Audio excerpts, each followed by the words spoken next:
तो नेक्स्ट जो हमारा आंसर है वो है ये, ठीक है। किसी प्रलेखन केंद्र के महत्व और उद्देश्यों का वर्णन करना। प्रलेखन केंद्र क्या होता है, सबसे पहले ये जानेंगे।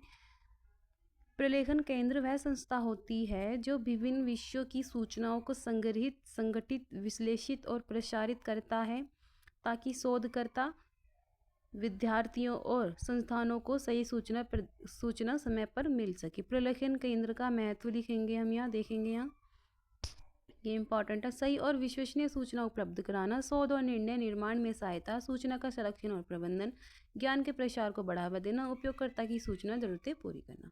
प्रलेखन केंद्र के उद्देश्य जो कि हमसे क्वेश्चन में पूछे हैं, तो इसको हम ध्यान से पढ़ेंगे थोड़ा।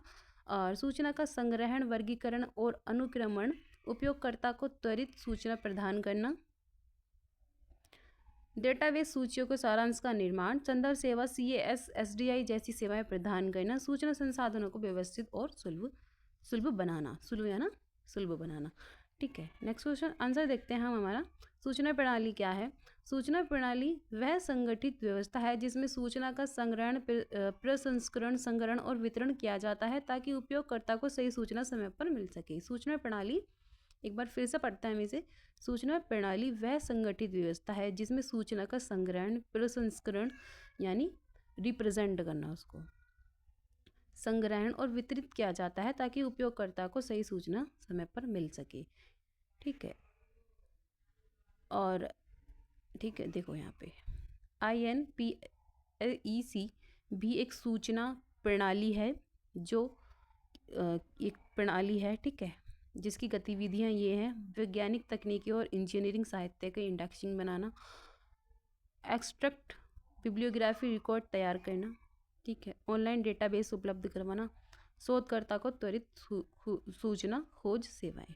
ठीक है, INSPEC की सूचना उत्पाद क्या है?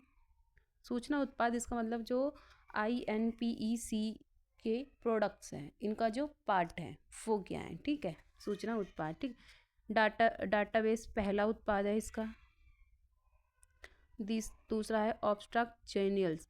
इसका मतलब है जब हम किसी सूचना को प्राप्त करते हैं, जब हम किसी सूचना को सूचना केंद्रों से लेते हैं, ठीक है, तो उस सूचना का एक छोटा रूप, ठीक है, छोटा रूप वो हमें देता है। जैसे हम अपनी फाइल्स में ऑब्स्ट्रक्ट लिखते हैं ना, उसी तरीके से इंडेक्सिंग, यानी हम जिस बारे में सूचना को प्राप्त कर रहे हैं, ठीक है, उसका मेन टॉपिक कि वो किसके बारे में है, उसको एक इंडेक्स में लिखना, ये भी उसका एक पार्ट होता है।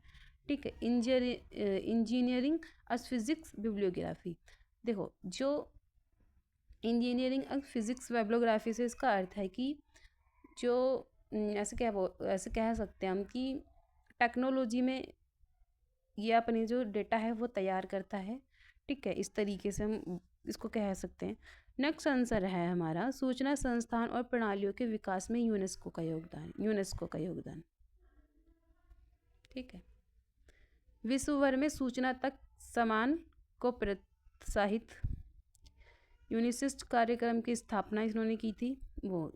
यूनेस्को कोई व्यक्ति नहीं है, यूनेस्को एक साइट है बस। ठीक है,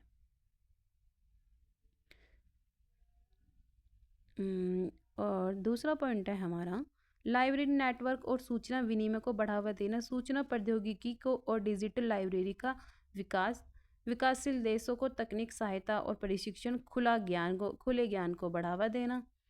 अब इसमें हमें क्या लिखना है? सूचना संस्थान और प्रणालियों के विकास में यूनेस्को का योगदान क्या है? यूनेस्को ने क्या किया कि सूचना संस्थानों में विकास किया। ठीक है, विकास किया, वो कैसे किया? वो किया ऐसे कि जैसे लाइब्रेरीज हैं, ठीक है, लाइब्रेरीज में नेटवर्क और सूचना विनिमय को बढ़ावा दिया इन्होंने। ठीक है, वहाँ पे जो उनका विनिमय तो आप जानते होंगे, विनिमय को बढ़ावा दिया। सूचना प्रौद्योगिकी और नेक्स्ट देखते हैं हम, विकासशील देशों को तकनीक सहायता और प्रशिक्षण। जो विकासशील देश हैं, जो अपना विकास कर रहे हैं, उनको तकनीक दी यूनेस्को ने अपनी तकनीक दी और उनकी सहायता की अपने ज्ञान को बढ़ाने के लिए। ठीक है, आप यहाँ से पॉइंट्स पढ़ के आप लिख सकते हो। ठीक है, क्योंकि अगर मैं ज़्यादा टाइम लगाऊंगी तो वीडियो ज़्यादा बड़ी हो सकती है और हमें वीडियो को ज़्यादा बड़ा नहीं करना। ठीक है। लाइब्रेरी नेटवर्क की परिभाषा प्लस इन्फिलीनेट की गतिविधियों, सेवाओं और सूचना उत्पाद। ठीक है, लाइब्रेरी नेटवर्क क्या होता है, सबसे पहले हम ये जानेंगे। लाइब्रेरी नेटवर्क अनेक पुस्तकालयों का समूह है। लाइब्रेरी नेटवर्क अनेक लाइब्रेरी का एक समूह है जो अपने संसाधनों और सेवाओं को साझा उपयोग करते हैं। इन्फिलीनेट भी एक लाइब्रेरी नेटवर्क है। विश्वविद्यालय व कॉलेज की को आईटी आधारभूत संरचना प्रदान करना, स्ट्रक्चर प्रदान करना, यूसीजी इन्फोनेट की स्थापना, ई संसाधनों की पहुंच प्रदान करना, पुस्तकालय का स्वचालन करना, इन्फिलीनेट की हमारी सेवाएं हैं यहाँ से। ठीक है, ये सूचना उत्पाद बनाना, ई जर्नल्स करना, ई बुक्स बनाना। ठीक है, बिब्लियोग्राफी डाटाबेस तैयार करना। देखते हैं नेक्स्ट।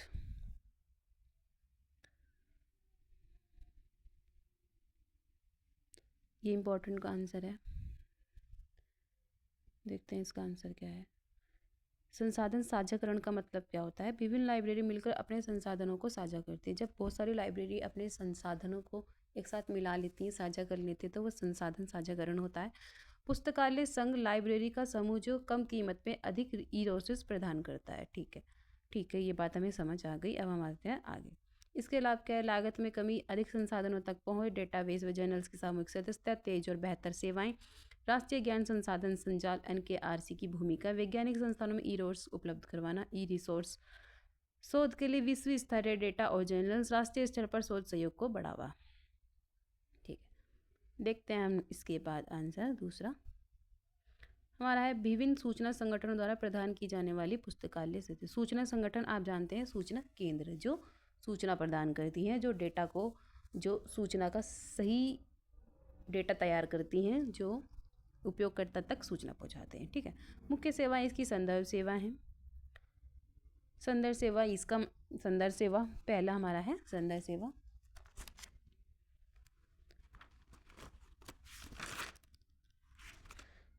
सेकंड है हमारा CAS।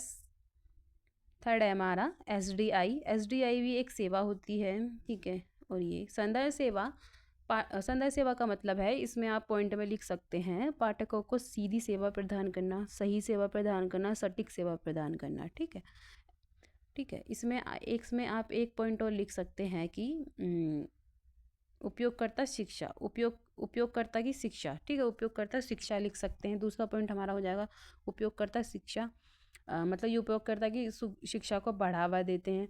सूचना पुनः प्राप्ति, ये हम थर्ड पॉइंट इसमें ये लिख सकते हैं कि इसमें से हम सूचना को पुनः प्राप्त कर सकते हैं। ठीक है, अगर वो डिलीट हो गई है या वो रिकवर नहीं हो पा रही है तो हम उसे दोबारा से प्राप्त कर सकते हैं। मुख्य सेवाएं, दस्तावेज वितरण सेवाएं, ये तो आपको समझ ही आएगा। इंटर लाइब्रेरी लोन का मतलब है जब किसी को लाइब्रेरी को अपना विकास करना होता है या अपना निर्माण करना होता है तो वो इंटर लाइब्रेरी लोन लेता है। ठीक है, इंडक्शन और ये भी आपको समझ आ गया होगा। ई संसाधन और डेटाबेस सेवा। ठीक है, उदाहरण सहित, उदाहरण की आपको इसमें ज़रूरत नहीं है। देखते हैं फिफ्थ क्वेश्चन हमारा है। शॉर्ट नोट्स जो थे मैंने भी काफ़ी शॉर्ट करके लिखे हैं, हालांकि एक एक लाइन में लिखे हैं, आप पेपर में ऐसे मत लिखिएगा, आप पढ़ा करके लिखिएगा। अनुवाद केंद्र क्या होता है? Translation centre. अनुवाद यानी ट्रांसलेशन सेंटर। ट्रांसलेशन का मतलब होता है भाषा का अनुवाद करना। ठीक है, पढ़ लेते हैं इसको।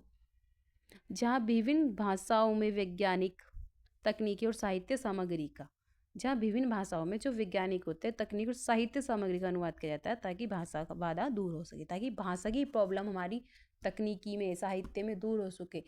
साहित्य, अब आपने देखा होगा विज्ञान में, हमारी साइंस में थोड़ी सी लैंग्वेज अलग होती है, साहित्य में थोड़ी अलग होती है, तो ये वही कहना चाहता है। एग्रीज यानी एग्रीकल्चर, ये एग्रीकल्चर से रिलेटेड है हमारा। ठीक है, FAQ का अंतर्राष्ट्रीय कृषि सूचना तंत्र है। यह कृषि, खाद्य और सामग्री ग्रामीण विकास पर वैश्विक डेटाबेस प्रदान करता है। यानी एग्रीज क्या करता है, गाँव में, ग्रामीण क्षेत्रों में कृषि को किस प्रकार से किया जाना चाहिए, कौन सी कृषि के लिए कौन सा बीज उपयोग किया जाना चाहिए, ग्रामीण विकास में ग्रामीण क्षेत्रों में उनके विकास के लिए भी ये डेटा तैयार करता है। ठीक है, क्लियरिंग हाउस हमारा होता है सूचना एकत्रित कर उसे संगठित रूप में उपयोगकर्ता तक पहुंचाने वाली प्रणाली, ठीक है, वह विभिन्न स्रोतों की जानकारी को एक जगह उपलब्ध कराता है, ठीक है। फिफ्थ पॉइंट है हमारा समाचार पत्रिका। समाचार पत्रिका आपको पता ही होगी, मैगजीन क्या होती है। मेलिंग लिस्ट, मेलिंग लिस्ट जब हम किसी को मेल करते हैं, कोई हमें मेल करता है, तो जो मेल्स हैं वो हमारी रिसीव और सेंड में सेव हो जाती हैं, ठीक है, तो उसको बोलते हैं मेलिंग लिस्ट। सेंडोक हमारा क्या होता है? सेंडोक होता है हमारा यह संसाधन से संबंधित दस्तावेज, संसद से संबंधित दस्तावेज, रिपोर्ट, बहस, विधेयक और कार्यवाही प्रलेखन करता है तथा शोधकर्ता के लिए उपयोग करवाता है। सेंडोक ये संसद में जो विषय होते हैं, वहाँ की रिपोर्ट, वहाँ की बहस, वहाँ की कार्रवाई, वहाँ पे कौन सा विधेयक तैयार हुआ, विधेयक आप जानते हो कि कानून होता है ना, कानून बनने से पहले उसको विधेयक बोलते हैं, ये उसके बारे में हमें इंफॉर्मेशन देता है, ठीक है। देखो इसके, हालांकि हमारे यहाँ पे ये सब, ये हमारे क्वेश्चंस खत्म हो गए, लेकिन हमारा एक इम्पॉर्टेंट क्वेश्चन इसमें और बनता है, वो बनता है हमारा रेफरल सेंटर, रेफरल सेंटर और रेफरेंस सेंटर, ठीक है। एक बार हम वो देखते हैं बस। तो देखो हमारा यहाँ है रेफरेंस सेंटर और रेफरल सेंटर के बीच मुख्य अंतर, ये वेरी इंपॉर्टेंट है, आपको ये याद करना ही पड़ेगा, ठीक है, आपको इसे समझना ही पड़ेगा, ये पेपर में आ सकता है। देखते हैं, हम इसे पढ़ते हैं। उनके द्वारा के बीच मुख्य अंतर, क्या मुख्य अंतर होता है? उनके द्वारा प्रदान की जाने वाली सेवा कोई प्राकृतिक और कार्य क्षेत्र में है। रेफरल सेंटर की, ठीक है, हम पहले इनकी डेफिनेशन पढ़ते हैं, क्योंकि डेफिनेशन समझ आ गई तो अंतर भी समझ आ ही जाएगा। रेफरल सेंटर यानी संदर्भ केंद्र, जो अक्सर पुस्तकालय या सूचना केंद्रों में होते हैं, उपयोगकर्ता को सीधे जानकारी या संसाधन प्रदान करते हैं। जो रेफरेंस सेंटर होते हैं, किसी उपयोगकर्ता को सीधे जानकारी देते हैं, सटीक देते हैं, ठीक है, और कम समय में देते हैं, समय भी बचाते हैं ये हमारा, और हमें हमारी जो मेहनत है वो भी हमें थोड़ी कम करनी पड़ती है रेफरेंस सेंटर से, ठीक है। पढ़ते हैं इसको। मुख्य कार्य इसके हम पढ़ते हैं। उपयोगकर्ता के प्रश्नों के सीधे उत्तर देना, पुस्तकालय के भीतर उपलब्ध पुस्तक, पत्रिकाओं, अन्य सामग्री को उपयोग करने में सहायता करना, कि उनको कैसे यूज़ वगैरह करना है। वे अपने स्वयं के संग्रहण पर ध्यान केंद्रित करते हैं, जिसमें गाइड, इंडेक्स और डेटाबेस शामिल हो सकते हैं। उदाहरण, एक लाइब्रेरियन जो आपको किसी विषय पर निश्चित किताब खोजने में मदद करता है, एक त्वरित तथ्य प्रदान करता है। अब हम पढ़ेंगे रेफरल सेंटर। रेफरल सेंटर को हम ऐसे समझ सकते हैं, जैसे हम कोई चीज़, मान लो हमसे किसी ने कोई क्वेश्चन किया, अब वो क्वेश्चन हमें उसका आंसर नहीं पता, लेकिन हम क्या करेंगे कि हाँ, हमें कोई ऐसा व्यक्ति पता है जो इसका आंसर दे सकता है, ठीक है, तो हम क्या करेंगे, उस व्यक्ति को हम क्या करेंगे, उसके पास रेफरल कर देंगे कि भाई तू इसके पास जा, ये तेरे को बताएगा कि तेरे को ये इन्फॉर्मेशन कैसे क्या करना है, ठीक है। आई थिंक आपको समझ आया होगा। पढ़ते हैं इसको। रेफरल सेंटर उपयोगकर्ता को सीधे जानकारी प्रदान नहीं करते, बल्कि उन्हें सही स्रोत, विशेषज्ञ तथा अन्य संस्थाओं तक निर्देशित करते हैं जो उनकी आवश्यकताओं को पूरा कर सकते हैं। मुख्य कार्य इनका होता है, मुख्य एक मध्यस्थीय के रूप में कार्य करना, यह जानना कि विशिष्ट जानकारी या सेवा कहाँ मौजूद है, उपयोगकर्ता को उस बाहरी स्रोत से जोड़ना। संसाधन क्या होता है इनका? वे बाहरी संसाधनों जैसे अन्य विशिष्ट पुस्तकालय, अनुसंधान संस्थानों, विशेषज्ञों या चिकित्सा सुविधाओं के नेटवर्क का उपयोग करते हैं। उदाहरण यहाँ पे आप ये देख लीजिएगा, ठीक है। यदि कोई छात्र किसी अत्यधिक विशिष्ट वैज्ञानिक विषय पर शोध कर रहा है जिसे पुस्तकालय के पास सामग्री नहीं है, तो रेफरल सेंटर उसे एक विशेष अनुसंधान संस्थान, मतलब लाइब्रेरी के पास भेज देगा, दूसरे के पास। अब इसका बहुत अच्छा एग्जाम्पल जो है वो हमारा ये है, देखो यहाँ पहले से हम ऊपर पढ़ते हैं। स्वास्थ्य सेवा संदर्भ में एक, ये आपको नहीं पढ़ना, यहाँ से आपको ये नहीं देखना है, ठीक है, हालांकि आप इसे पढ़ सकते हो बट ये ज़रूरी नहीं है। ये देखते हो, ठीक है। उपयोगकर्ता को आगे की खोज के लिए मार्गदर्शन करना। उद्देश्य, प्रश्न का समाधान उपलब्ध कराना, उपयोगकर्ता को आगे की खोज के लिए मार्गदर्शन करना। अब देखो बेस्ट एग्जाम्पल, रेफरेंस सेंटर आपको सीधे मछली देता है, ठीक है, जबकि रेफरल सेंटर आपको बताता है कि मछली पकड़ने कहाँ जाना है और किससे संपर्क करना है। आई होप आपको ये वीडियो अच्छी लगी होगी और आपको सभी चीज़ समझ में आई होगी।